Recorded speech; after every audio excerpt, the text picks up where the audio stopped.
Alors, il y a marqué dans la Gemara et dans la Mishnah que à certains mots, il y a certains mots dans la Tfila qu'il est interdit de répéter. Par exemple, quelqu'un, un chazan, qui dit 2 fois modim, on doit tout de suite le remercier. D'accord? Pourquoi? Parce qu'il y a une crainte qu'ils disent modim à Hachem, modim à d'autres. Bon, alors évidemment, on parle pas de quelqu'un qui a buté sur un mot ou qui a juste à ce moment-là bégayé. Mais bon, en tout cas, on voit dans la Mishnah qu'il y a un issour, et il faut faire très attention de ne pas répéter les mots de la tfila. Alors, la tfila, après, il y a une marloquette. Est-ce qu'il s'agit de ne pas répéter tous les mots de la tfila? D'accord? C'est-à-dire que répéter un mot, c'est un problème. Ou bien alors, est-ce qu'il s'agit que de certains mots exclusivement et tous les autres ne posent pas de problème? Donc se pose le problème de savoir si quelqu'un y chante. D'accord? Imaginez un chazan, et dans la chanson, il faut répéter des mots.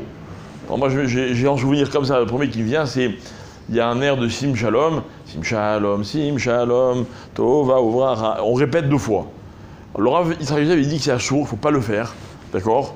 Et il y a Nachon, qu'il y a beaucoup de poskim qui disent que c'est que les mots qui peuvent être problématiques, ou bien par exemple quelqu'un qui dit 2 fois schéma, ok, mais de façon générale, il dit c'est d'avoir mégouné, de répéter 2 fois un mot au milieu de la tefila. Ça, c'est une première chose. Deuxième chose, vous savez que la Gemara, elle dit que, enfin pas la Gemara, mais en tout cas c'est marqué dans la Halacha, que quelqu'un qui prie, il ne comprend pas l'hébreu, et il prie dans une langue qu'il comprend, il a le droit. D'accord? Ça veut dire qu'on met Yotse et des Chova, quand on prie le Noussar de la Tfila dans une langue que l'on comprend. D'accord? Maintenant, le Chidouche, c'est que si je fais la Tfila en hébreu et que je comprends rien en hébreu, je suis comme un Yotse. D'accord? Normalement, je suis censé comprendre ce que je dis. Mais si je fais une prière comme les Ramim ils ont institué, je la lis, elle est en hébreu, je ne la comprends pas. Même si je ne la comprends pas, étant donné que je dis les mots de la Tfila elle-même, alors je suis Yotse. Jusque-là, c'est clair? Alors, quand est-ce que ça pose un problème? Tout le monde connaît la halakha de Shomea Keoné. C'est quoi Shomea Keoné? On va prendre un exemple classique. Quelqu'un monte à la Torah, il a pris l'avion, il veut dire le gomel. Et moi, j'ai aussi pris l'avion. Alors je lui dis, est-ce que tu peux me rendre qui de ton gomel? Ou alors j'ai un safek, j'ai pris la voiture, tant de kilomètres, je sais pas, je dois faire gomel, pas gomel. Je lui dis, rends-moi Yotse. Il dit, pas de problème. Il fait le gomel, mais moi, je comprends rien à ce qu'il dit. Je comprends rien. D'accord?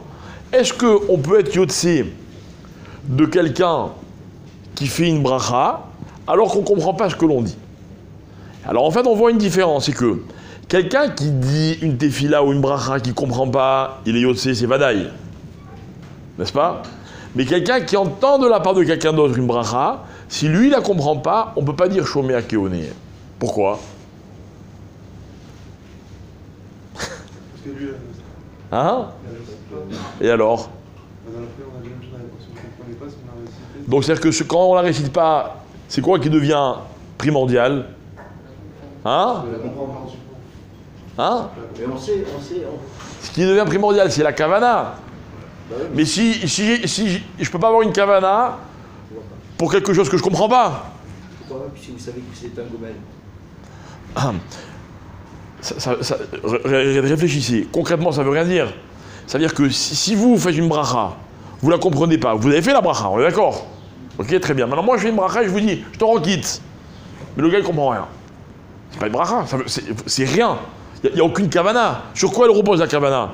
Si vous dites une bracha et que moi je la comprends et que j'ai la kavana d'être Yotse et je réponds Amen, alors c'est comme si je l'avais dit, c'est un chidouche. Shomea Keoné. Celui qui entend, avec toutes les conditions qu'il faut, et qui répond, c'est comme s'il avait fait eu la bracha. Je comprends.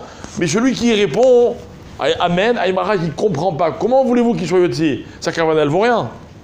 Ah, maintenant vous me posez une question, vous me dites non, mais il sait qui dit le gomel. Ok, alors, dans une bracha comme le gomel, vous avez raison. Je sais que le gomel, je remercie Hachem, chez Gavani, Kol Tov, il m'a fait tout le Tov, il m'a protégé. D'accord, sur ça, vous avez raison. Mais prenons un autre exemple. Moi, je ne sais pas lire le Birkat Amazon, je ne comprends pas l'hébreu, quelqu'un le lit pour moi. Le Birkat Amazon, c'est pas que Baruch Ata Hachem, Azan et Takol. Ça, c'est facile de dire, mais il y a plusieurs brachot. La personne ne comprend pas. Elle ne sait pas ce que c'est Bonnet Yerushalayim, elle ne sait pas ce que c'est Al-Haaretz Val Amazon, elle ne sait pas ce que c'est. Elle ne comprend pas ce qu'on lui dit. Est-ce qu'elle peut être Yotset? Non, elle ne peut pas être Yotset.